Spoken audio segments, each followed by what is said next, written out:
Very good evening friends Gupta ji की पाठशाला YouTube channel में आप सभी का स्वागत है। फ्रेंड्स, आज हम आर्थिक सर्वेक्षण 2024-25 का पूर्ण विश्लेषण लेकर के आप लोगों के समक्ष आए हुए हैं। इससे पहले भी मैंने वीडियो बनाया था, लेकिन वो वनडे और पीटी एग्जाम बेस्ड था। फ्रेंड्स, आज मैंने डिटेल इसका विश्लेषण लाया है आप लोगों के समक्ष, तो उसे आप लोग ध्यान से देखें। और आगामी जितने भी एग्जाम है, मेंस हो या किसी भी प्रकार का एग्जाम हो, सभी के लिए महत्वपूर्ण हो जाता है। तो थोड़ा दिल थाम के बैठिएगा। आप लोग बड़ा हड़बड़ाते हैं कि शॉर्ट वीडियो देखने की आप लोगों को आदत है। चलिए, केंद्रीय वित्त मंत्री सुश्री निर्मला सीतारमण ने 31 जनवरी 2025 को संसद में आर्थिक सर्वेक्षण 2024-25 को पेश किया। आर्थिक सर्वेक्षण 2024-25 की मुख्य बातें इस प्रकार हैं। तो पहले तो हम लोग वैश्विक स्थिति के बारे में जो आर्थिक सर्वेक्षण में चर्चा की गई है उसको देखेंगे। वैश्विक स्थिति के बारे में क्या कहा गया है वैश्विक अर्थव्यवस्था में कि 2023 में वैश्विक अर्थव्यवस्था 3.3% बढ़ेगी।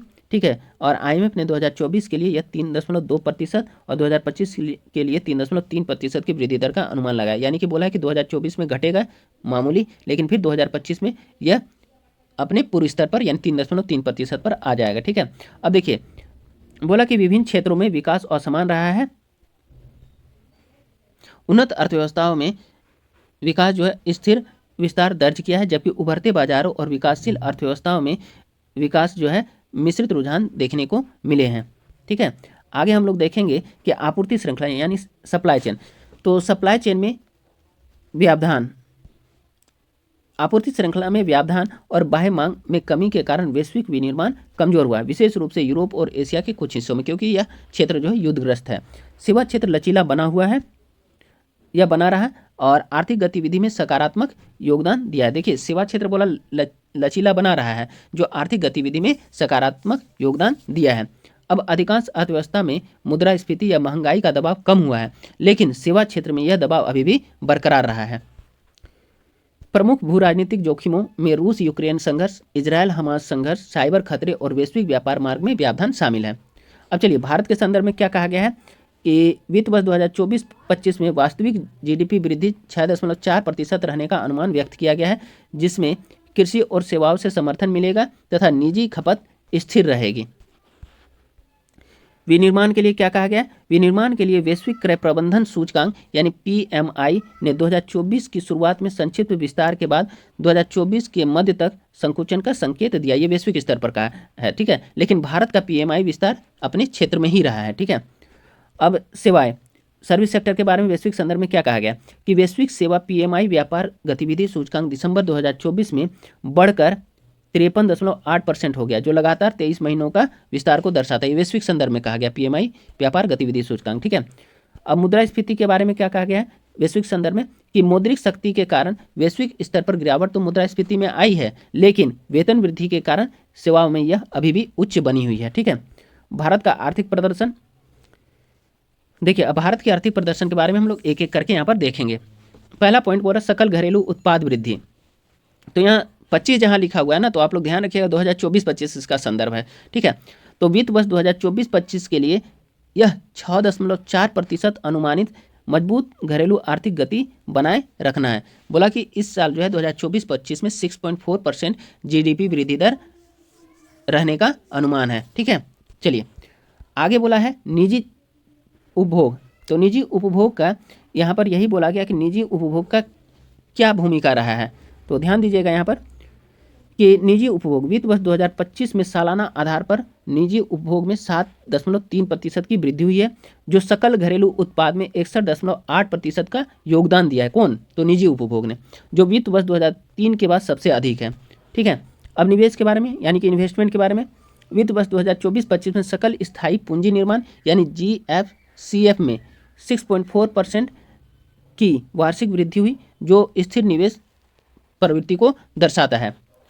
एग्रीकल्चर या कृषि के बारे में क्या कहा गया? रिकॉर्ड खरीफ उत्पादन, अनुकूल मौसम और बेहतर ग्रामीण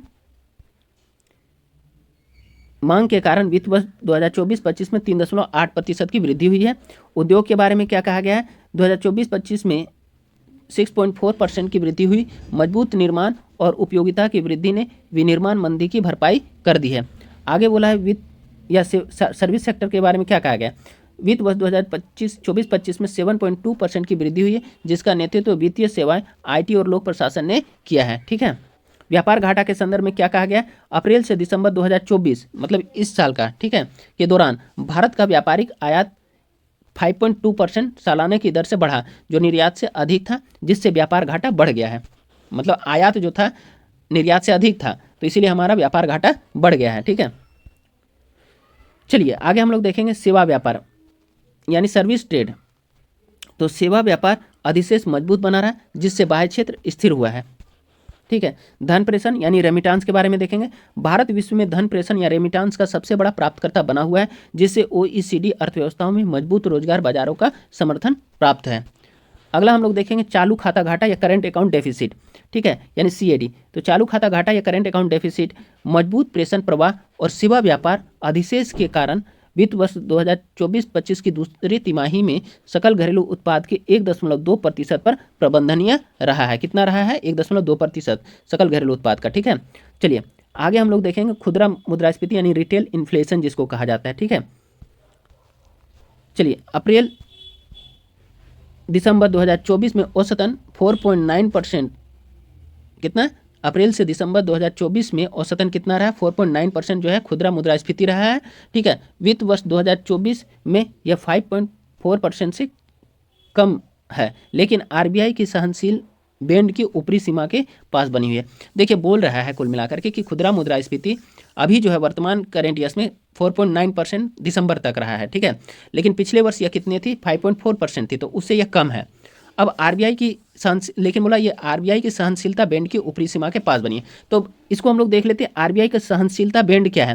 तो देखिए इन्फ्लेशन जब भी बोला जाता है ना, तो वो बोलता है 4% सबसे आदर्श परिस्थिति है, लेकिन 4 ± 2 तक इसकी ऊपरी सीमा तक हो सकती है और सबसे निचला सीमा होता है प्लस रहेगा। तो ये 2%, अगर देखिए आदर्श परिस्थिति अभी फिर से देख लीजिए, आदर्श परिस्थिति कितनी होनी चाहिए? 4% होना चाहिए इन्फ्लेशन रेट, लेकिन +2 हो सकता है, तो ये इसकी ऊपरी सीमा हो जाएगी, -2 निचली सीमा हो सकती है, ठीक है। यानी 4 ± 2 जो है इसका RBI की सहनशीलता बैंड की ऊपरी और निचली सीमा हो सकती है। चलिए आगे हम लोग बढ़ेंगे।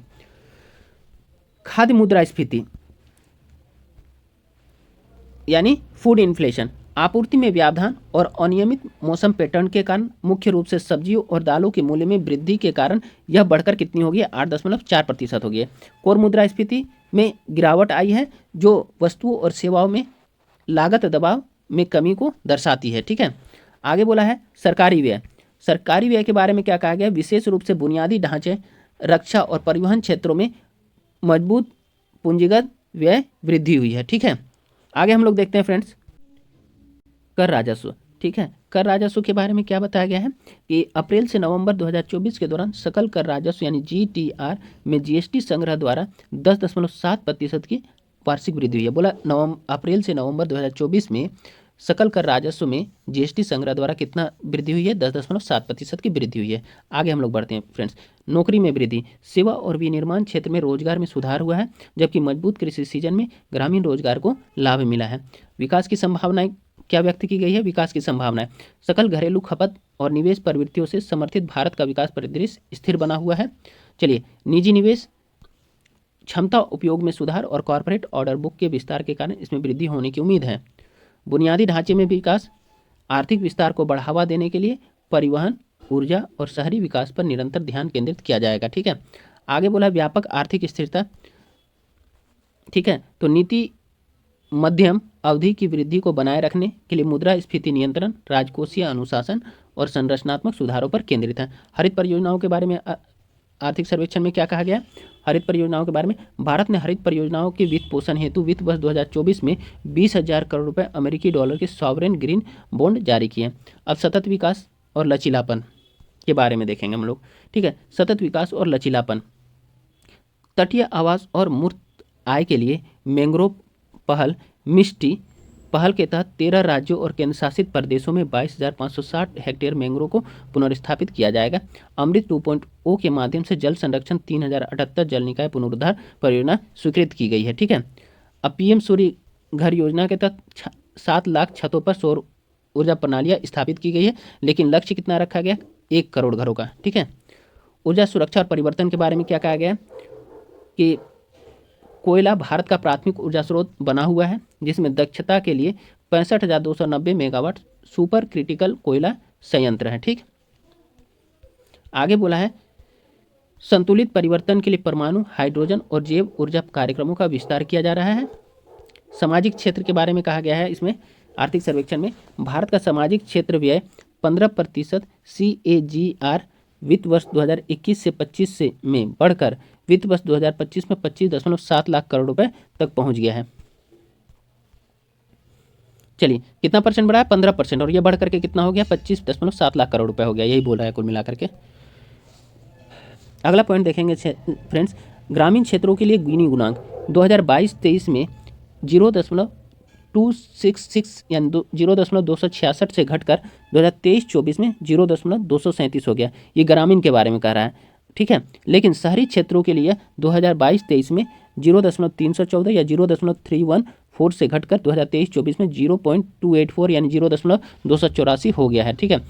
इसका मतलब समझ लीजिए कि बोला ग्रामीण क्षेत्रों के लिए गिनी गुणांक 2022-23 में 0.266 था और यह घट करके जो है 2023-24 में 0.237 हो गया। वहीं शहरी क्षेत्र के लिए 2022-23 में कितना था? 0.314 था और घट करके कितना हो गया? 0.284 हो गया है। आगे हम लोग बढ़ेंगे, शिक्षा और कौशल विकास। तो शिक्षा और कौशल विकास के बारे में आर्थिक सर्वेक्षण में क्या बातें कही गई हैं? शिक्षा पर व्यय 12% CAGR से बढ़कर 9.2 लाख करोड़ रुपए हो गया, जिससे ड्रॉप आउट दर घटकर 1.9% प्राथमिक स्तर पर, 14.1% माध्यमिक स्तर पर हो गई है। जबकि उच्च शिक्षा में नामांकन 26.5% 2014 से 22 तक बढ़ा, जिससे सकल नामांकन अनुपात GER 28.4% हो गया है। स्वास्थ्य और सामाजिक सुरक्षा के बारे में क्या बातें कही गई है आर्थिक सर्वेक्षण में? देखिए, स्वास्थ्य और सामाजिक सुरक्षा, स्वास्थ्य सेवा खर्च 18% बढ़कर 6.1 या 6.1 लाख करोड़ रुपए हो गया है। आयुष्मान भारत प्रधानमंत्री जन आरोग्य योजना यानी ABPMJAY से चिकित्सा खर्च में 1.25 लाख करोड़ रुपए की बचत हुई है। मानव कल्याण के बारे में क्या कहा गया है कि प्रधानमंत्री गरीब कल्याण अन्न योजना यानी PMGKAY में 80 करोड़ लोगों को मुफ्त खाद्यान्न प्रदान किया जाता है, जिसमें राशन कार्ड के माध्यम से 84% परिवार शामिल हैं। ध्यान रखिएगा, राजकोषीय नीतियों से असमानता कम करने में मदद मिली है इससे, जिससे निचले 5% ग्रामीण और शहरी उपभोग में क्रमशः 22% और 19% की वृद्धि हुई है। चलिए आगे देखते हैं फ्रेंड्स, रोजगार और कौशल विकास के बारे में। भारत की बेरोजगारी दर 6% यानी 6% 2017-18 में थी, जो घट करके 3.2% या 3.2% 2023-24 में हो गई है। जबकि श्रम बल में भागीदारी बढ़कर 60.1% हो गई। कितनी हो गई? श्रम बल में भागीदारी बढ़ करके 60.1% हो गई। इसी को LFPR भी कहा जाता है, ठीक है। अब कार्यशील आयु वर्ग की जनसंख्या जो 15 से 59 वर्ष 923.9 मिलियन 2026 तक पहुंचने का अनुमान लगाया गया है, ठीक है। जो जनसांख्यिकीय लाभांश 10 से 24 वर्ष की आयु की जनसंख्या का 26% प्रदान करती है, ठीक है। आगे हम लोग बढ़ेंगे, ग्रामीण महिलाओं की भागीदारी से महिला LFPR 23.3% 2017-18 में थी, जो बढ़ करके अब 41.7% 2023-24 में हो गई है। स्वरोजगार बढ़ करके कितना हो गया है? 58.4% हो गया, जबकि नियमित वेतन वाली नौकरियां 21.7% पर बनी हुई है। रोजगार रुझान के बारे में क्या कहा गया फ्रेंड्स? तो देखिए, औपचारिक रूप से नौकरियों में वृद्धि हुई है। कर्मचारी भविष्य निधि संगठन यानी EPFO का शुद्ध वेतन संवर्धन 61 लाख से दोगुना होकर 131 लाख हो गया। यह कब से कब तक था? तो वित्त वर्ष 2019 में यह 61 लाख था और 2024 में यह बढ़ करके 131 लाख हो गया है, ठीक है। चलिए, कौशल विकास और रोजगार सृजन, स्टार्टअप इंडिया के अंतर्गत महिला निदेशकों वाली 73,151 स्टार्टअप को शामिल किया गया है, ठीक है, इसके तहत, ठीक है। कौशल भारत और मुद्रा योजना ने उद्यमिता और व्यावसायिक प्रशिक्षण को बढ़ावा दिया है।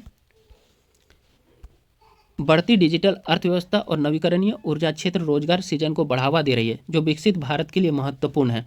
सरकार ने आर्टिफिशियल इंटेलिजेंस यानी AI और जलवायु परिवर्तन जैसे वैश्विक रुझानों के लिए कौशल बढ़ा रही है। इसी के तहत PM इंटर्नशिप योजना जैसी पहल रोजगार और स्वरोजगार को बढ़ावा दे रही है, जो कि PM इंटर्नशिप योजना की शुरुआत या घोषणा कब की गई थी? 2024-25 के बजट, जुलाई वाले बजट में इसकी घोषणा की गई थी, ठीक है। चलिए, पिछले साल का, हाँ। चलिए, AIU में श्रम, चलिए फ्रेंड्स, यहाँ बोल रहा है कि आर्टिफिशियल इंटेलिजेंस के युग में श्रम की क्या स्थिति रहने वाली है, तो वो वही चीज़ देखेंगे। एआई युग में श्रम, तो कृत्रिम बुद्धिमत्ता यानी एआई श्रम बाजारों के लिए अवसर और जोखिम दोनों प्रस्तुत करती है। ध्यान रखिएगा, क्या बोल रहा है कि एआई जो है श्रम बाजार के लिए अवसर भी प्रदान करेगा लेकिन जोखिम दोनों प्रस्तुत करता है, जिसमें बोला गया है कि 75 मिलियन वैश्विक नौकरियां जोखिम में है। ये किसकी रिपोर्ट के अनुसार? ILO 2024 के रिपोर्ट के अनुसार। लेकिन वहीं अवसर के रूप में क्या बोला है? 300 मिलियन पूर्णकालिक भूमिकाएं उजागर हुई है। किसके ने कहा? ये गोल्डमैन सैक्स ने।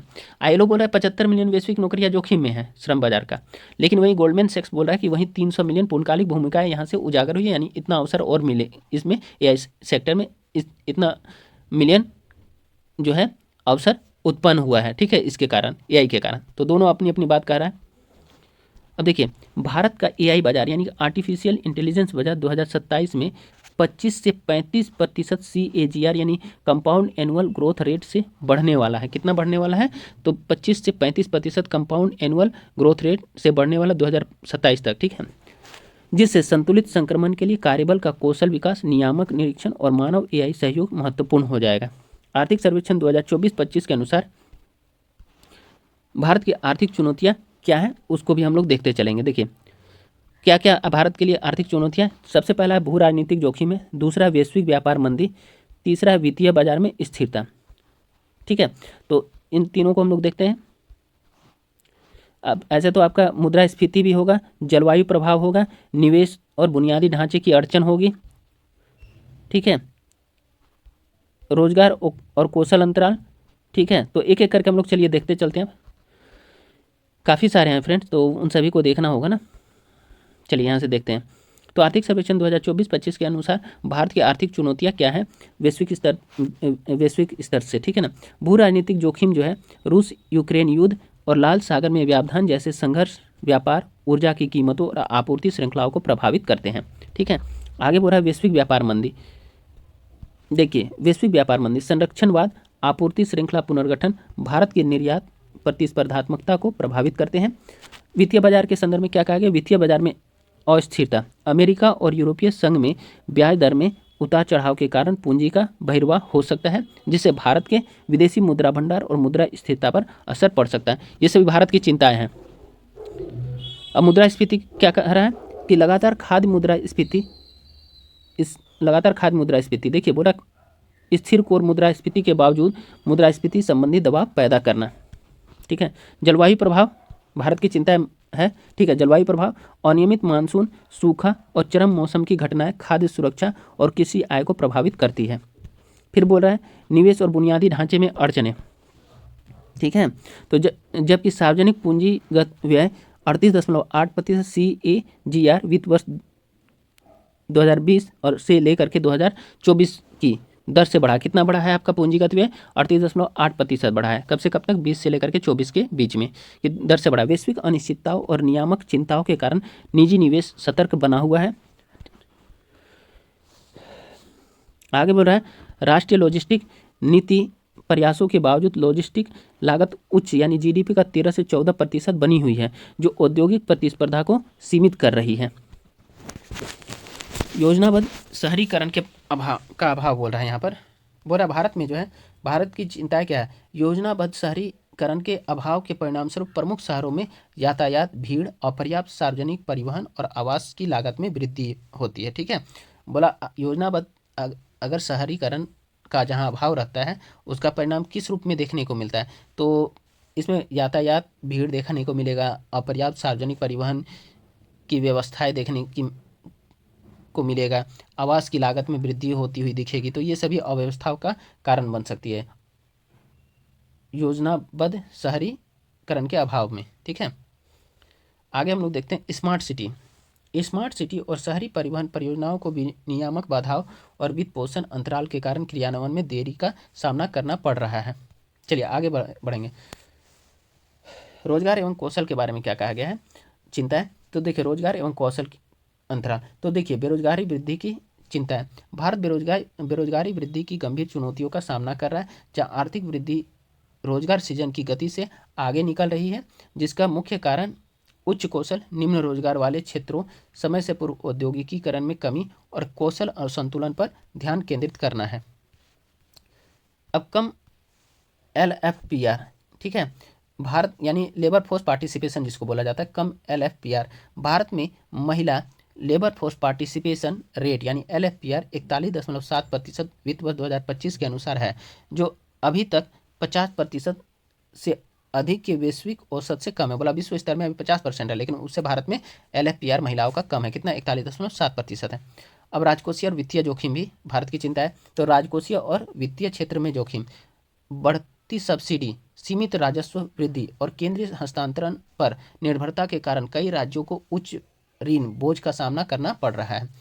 ठीक है, यहाँ कुल मिलाकर के बोला सब्सिडी दिन प्रतिदिन बढ़ते जा रहा है, सीमित राजस्व वृद्धि हो रही है, मतलब ज़्यादा राजस्व का वृद्धि नहीं हो रही है, बहुत थोड़ी बहुत वृद्धि हो रही है, केंद्रीय हस्तांतरण पर राज्यों की निर्भरता बढ़ती जा रही है, तो इसके कारण और उच्च ऋण बोझ का सामना भी करना पड़ रहा है। तो इसी से राजकोषीय और वित्तीय क्षेत्र में जोखिम की संभावना अभी तक बनी हुई है। बढ़ते असुरक्षित ऋण जोखिम NBFC और फिनटेक ऋणदाताओं के लिए चुनौती बन गए हैं, जिसके लिए बेहतर विनियमन और निगरानी की आवश्यकता है तथा साइबर खतरे भी बने हुए हैं। ध्यान दीजिएगा इन सभी चीज़ों को। डिजिटल ऋण वृद्धि के बावजूद MSME को ऋण की धीमी पहुंच छोटे व्यवसाय के विस्तार में बाधा उत्पन्न कर रही है। बाह्य क्षेत्र, ठीक है, बाह्य क्षेत्र के बारे में क्या है कि जबकि प्रत्यक्ष विदेशी निवेश प्रवाह में पिछले वर्ष की तुलना में 17.9% की वृद्धि हुई है, उच्च प्रत्यावर्तन और विनिवेश चिंता का विषय बनी हुई है। बोला कि देखिए, प्रत्यक्ष विदेशी निवेश में पिछले वर्ष की तुलना में 17.9% की वृद्धि तो हुई है, लेकिन इस उच्च प्रत्यावर्तन और विनिवेश की चिंता अभी भी भारत में यह विषय बनी हुई है। ठीक है, दो इसका कारण है चिंता का, ध्यान रखिए, उच्च प्रत्यावर्तन और विनिवेश चिंता। अब देखिए, IT और सेवाओं पर निर्यात निर्भरता, सेवा निर्यात का 70% IT और व्यावसायिक सेवाओं पर निर्भर करता है। ठीक है, सेवा निर्यात का 70% किस पर निर्भर करता है? IT और व्यावसायिक सेवाओं पर निर्भर करता है। वैश्विक मांग झटकों के प्रति संवेदनशीलता बढ़ रही है। आगे बोला जलवायु परिवर्तन और ऊर्जा संक्रमण। देखिए, जलवायु परिवर्तन और ऊर्जा संक्रमण के बारे में क्या कहा गया? ग्रिड स्थिरता के मुद्दों, उच्च भंडारण लागत और धीमी नवीकरणीय अपनाने के कारण भारत को ऊर्जा संक्रमण चुनौतियों का सामना करना पड़ रहा है। कोयला पर निर्भरता अभी भी अधिक है, जिससे स्वच्छ ऊर्जा की ओर बदलाव में देरी हो रही है। जलवायु जोखिम के बारे में क्या कह रहा है इसमें? देखिए, जलवायु जोखिम, चरम मौसम और अपर्याप्त वैश्विक जलवायु वित्त सतत विकास में बाधा डालते हैं। बोला जलवायु जोखिम जो है, चरम मौसम और अपर्याप्त वैश्विक जलवायु वित्त और सतत विकास में ये बाधा डाल रहा है। चलिए, EODB यानी ईज ऑफ डूइंग बिजनेस, ठीक है, EODB सुधार, ease of doing business reforms, EODB सुधारों के बावजूद श्रम कानून, भूमि अधिग्रहण और कर जटिलता अभी भी MSME और स्टार्टअप के लिए बाधा है। फिर बोल रहा है भारत का अनुसंधान एवं विकास व्यय सकल घरेलू उत्पाद का 0.6% है, ध्यान रखिएगा। ठीक है, कितना है? भारत का अनुसंधान एवं विकास व्यय सकल घरेलू उत्पाद का 0.64 ही बना हुआ है, जिससे नवाचार और तकनीकी प्रतिस्पर्धा प्रभावित हो रही है, जबकि अन्य देशों में इससे कई गुना अधिक है। ठीक है, AI का प्रभाव, देखिए आर्टिफिशियल इंटेलिजेंस का क्या प्रभाव होना है? तो आर्टिफिशियल इंटेलिजेंस की विश्वसनीयता अभी भी अप्रमाणित है, जिसके कारण नियुक्ति में पूर्वानुमानकता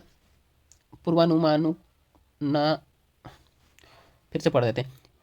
AI का प्रभाव, AI की विश्वसनीयता अभी भी अप्रमाणित है, जिसके कारण नियुक्ति में पूर्वानुमानात्मक निगरानी और स्वचालन विफलताएं हो रही है।